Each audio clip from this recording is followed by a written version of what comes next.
Hello everyone, this is RaySpace in Kerbal Space Program. Version 5 of Blackrack's Volumetric Clouds has been released on Blackrack's Patreon. You do have to be a member of the Patreon in order to get it. That currently costs $6.50, by the way, and I did pay just for this month. If there's got to be improvements, I want to check them out. It's worthwhile to me anyway. And we can see in the background Kerbin looking spiffier with the volumetric clouds on it. This install is the Promised Worlds series install, so there's even more crazy things. But I'm not going to use that save. I'm going to use a different save to check this out. And so, but if you want to have the mod list, I'll have that in the video description. It's the same as before. I also added deferred rendering, and we'll see how that is. For reference, I have an i5-12600K, an RTX 4070, and 64 gigabytes of RAM. So that's what I'm running. And as far as frame rates are concerned, I'm concerned about performance to some extent, but I would be fine as long as it doesn't grind the game to a halt, basically. So I have wide latitude. I've been a flight simmer for a long time. So I'm used to low frame rates to some extent. Anyway, we'll try and fly something that was in the Even More Crazy Things series, and I'll use that as the thing to test. Well, here we have the Spaceship 3 assembly. And so that's how it looks like right now. Got restock, got the deferred rendering. Let's see if this goes well or not. Now the size of the mod now, the stock volumetric clouds, is double what it was before, basically. So that will hurt the ability to add other parts to it. That's more critical for a real solar system, you know, RSS Reborn or Sol install rather than this install, because then it has to also share space with some of the textures for the planets, which are intense. But anyway, let's see how it goes. Throttle is up, SAS is on, and off it goes. Clouds are looking okay. It's mainly about the clouds. The deferred rendering does add other stuff. It looks a bit washed out. Let's see, what do we have on TUFX? Well, it's the Hassel Lesser Bloom. Let's try Blackrack's TUFX. Okay, so this is Blackrack TUFX.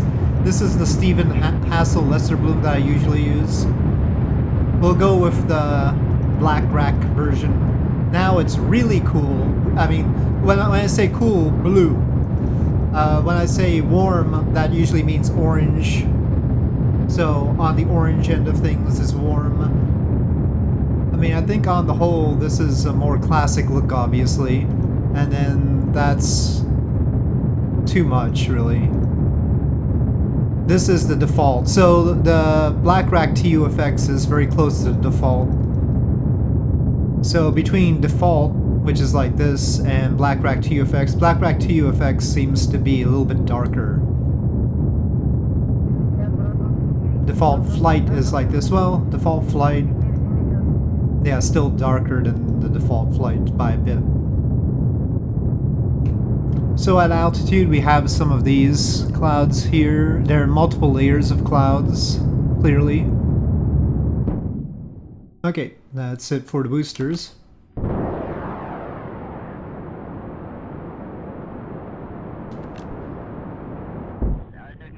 We are in space now. Let's take a look at how the lesser bloom would be. It's like this. Somewhere between this lesser bloom and Blackrack TUFX here might be the answer. So maybe I'll get an averaged out version of this and that. See, this Apollo LPE is a bit yellower than this one. I think this is maybe too classic. This is more like early 60s kind of thing, and then this is a little bit later 60s. So we'll head over to Minmus. As I understand it, Deferred does something to Minmus. We'll see what it is. And I have a lander, but the lander is sort of OP for Minmus, but it'll be fine. No apparent difference in performance, at least in this install, with the Promised World stuff. A fairly lightweight install overall. Let's just make sure that no weird thing caused the deb system to disappear. It's still there. Now, if you do have performance problems, there's always the number here, temporal upscaling for the Raymarch Cloud Quality Manager, and increasing it tends to make it less onerous, but that's how it used to be. I don't know if that's how it is right now. But you have to apply. So if I go to 32x, which would be the least taxing, what it does is it takes longer to render the clouds so that it doesn't do as much in each frame. That's what I understand of it. So here it'll do the process faster.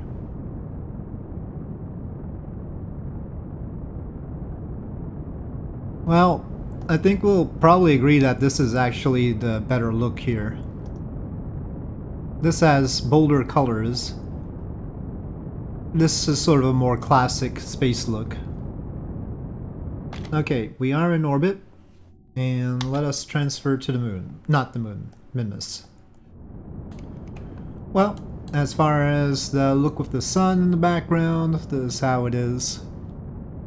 Mind you, I record at 30 FPS, and so you're not gonna see more than that.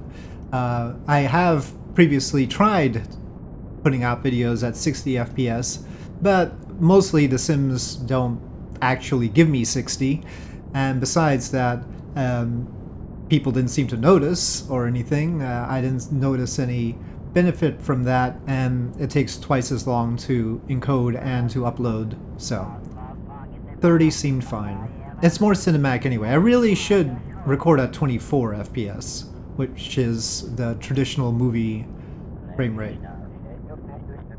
I don't know about the sun flare. It might need a change. That's not anything to do with the volumetric clouds or deferred, I don't think. No, I guess it is to do with scatterer. But yeah, a different sun flare might be good. I'll have to see. Can we get a good look at Kerbin from higher up? It's a little bit choppy. You can see during time warp it's a little bit choppy, but yeah, look how it's sort of jerky in terms of how it updates. In this time warp, it still has that jerkiness. Can you see?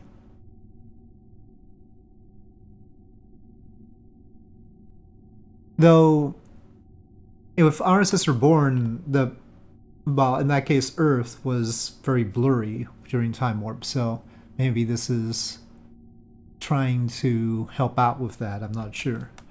I forget if Kerbin was ever blurry like that. I don't know. But yeah, at this time warp, it's very noticeably choppy as we time warp. It's a little bit sad. If we wanted to do time lapses while time warping.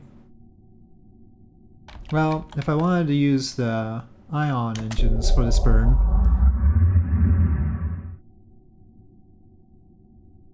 probably should have started earlier. Oh, did I miss one reactor?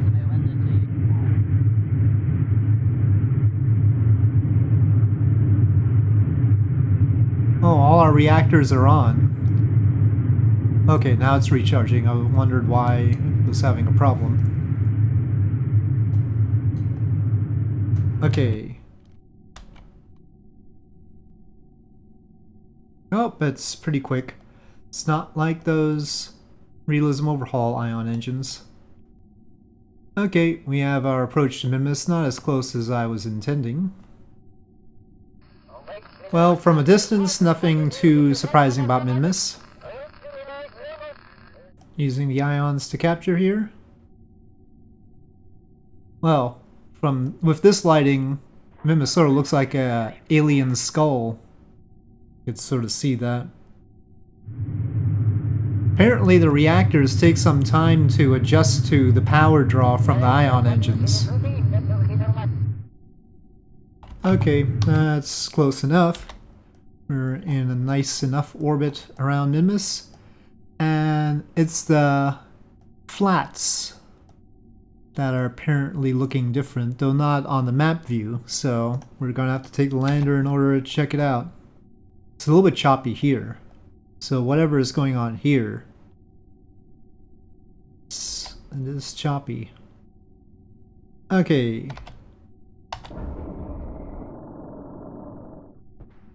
Two cheetahs is way too much, but we're gonna go with it.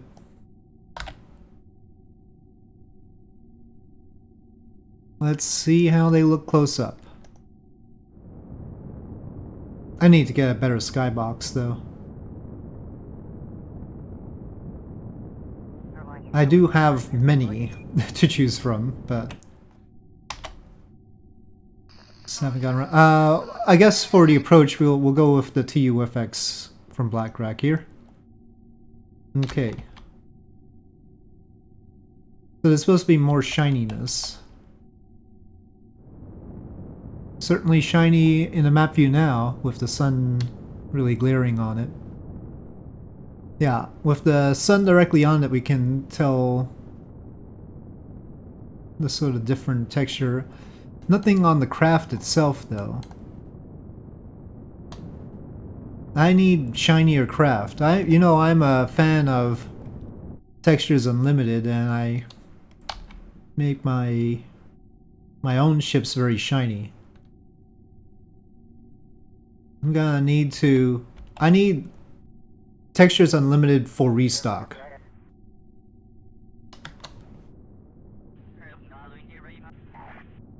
Is there a configuration like that? Or do I have to make one? Not a huge amount of shininess, but these parts should look more like metal.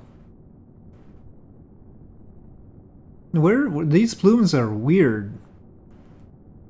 The cheetah plumes are apparently not properly configured because we've got some weird upper effects there. I don't know what's going on. Okay, don't start going up. I just got the stock waterfall effects, right? But the stock waterfall effects are doing strange things. I didn't notice that before, so...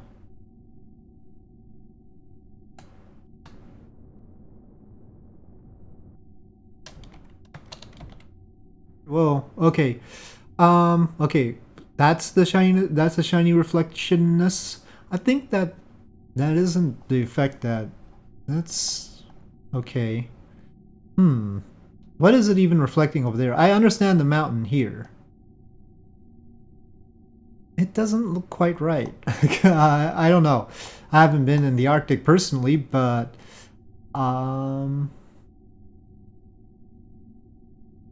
yeah, I don't know about that one. At least it's not hurting performance. Reflections can easily do that. So I don't know. That has been my test of Blackrack's Volumetric Clouds Release 5. That part is fine. And then deferred rendering in this install with Promised Worlds, where I'm not too sure about the deferred rendering thing. People swear by it, and I don't know. Anyway, tell me what you think about the look of stuff, and I'll keep things as it is here for the Promised World series, the Even More Crazy Things going forward, and I'll try and adjust things. I don't know if there's something to adjust in deferred rendering, I'll see. So I will also be testing the volumetric clouds in the Sol system install and see how that works, or whether it's going to be misconfigured or not because Sol system hasn't adapted to version 5. I'm not sure, but that'll be a different video. So here we are. Upgrades have occurred, and with that, thank you for watching. Hope you enjoyed this video. If you did, please do press like. If you have any comments or suggestions, please leave them in the comment section below, and I'll see you next time.